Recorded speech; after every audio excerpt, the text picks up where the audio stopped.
The service of the heart, the old library with its scent of aged paper and silent wisdom, was where Anjali met Rohan. Anjali came for the solace of stories, Rohan for the quiet refuge from the world. Her eyes sparkled like a fresh canvas. His were deep, calm, like an unpublished poem. Their first conversation sparked over a shared reach for the same book, Love Between Life and Death. Their hands brushed, and a tiny electric jolt of recognition passed through Anjali, shattering the quiet reserve she'd maintained. Their bond grew in the library's hushed corners. Coffee cups shared whispered dreams, and soft laughter echoed the joy of two souls recognizing their own incompleteness in the other. Anjali was a spirited dreamer, bringing spring to Rohan's calm existence. Rohan was the anchor in Anjali's restless heart. One evening, by the lake, Anjali gently noticed a slight weakness in Rohan's left hand, a condition he was born with and always carefully concealed. Without a single question, she tenderly took his slightly weaker hand in hers. "I love this hand of yours, Rohan," she whispered, her voice filled with a profound tenderness. "It proves that not all completeness is perfect. I have my own imperfections that only you truly understand." Rohan looked at her, stunned. No one had ever viewed his vulnerability as anything but a limitation. Tears welled up in his eyes, and Anjali brushed them away with her thumb. "In my eyes, you are the most complete person, Anjali. Your love has filled all the empty spaces in my life," he replied. Their relationship deepened, but life soon presented a harsh reality. Anjali's family disapproved, unwilling to see their daughter marry a simple, slightly flawed man like Rohan.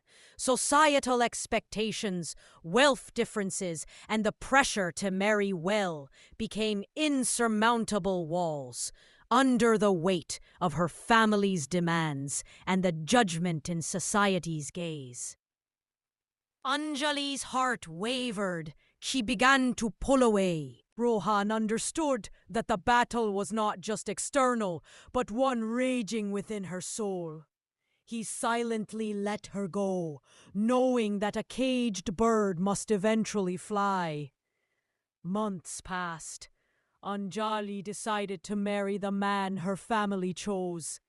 The night before her wedding, she sat alone in that familiar corner of the old library. She found the same book, Love Between Life and Death, lying open with a small note tucked inside. It was in Rohan's handwriting. "Anjali, be happy. Perhaps our love was destined to be an unfinished story.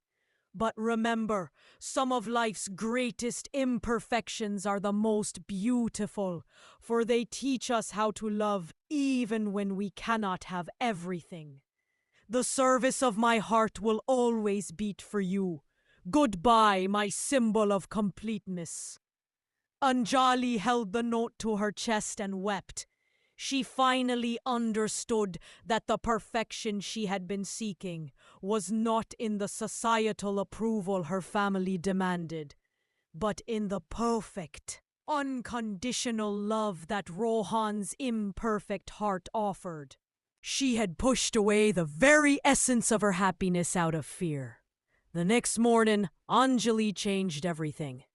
She told her family that she would only marry the man who loved her flaws and served her heart, not her status. She broke through the expectations and ran to Rohan. As Rohan was leaving the library, Anjali rushed up and embraced him from behind. "Take me back," Anjali said, her voice trembling. "I was wrong.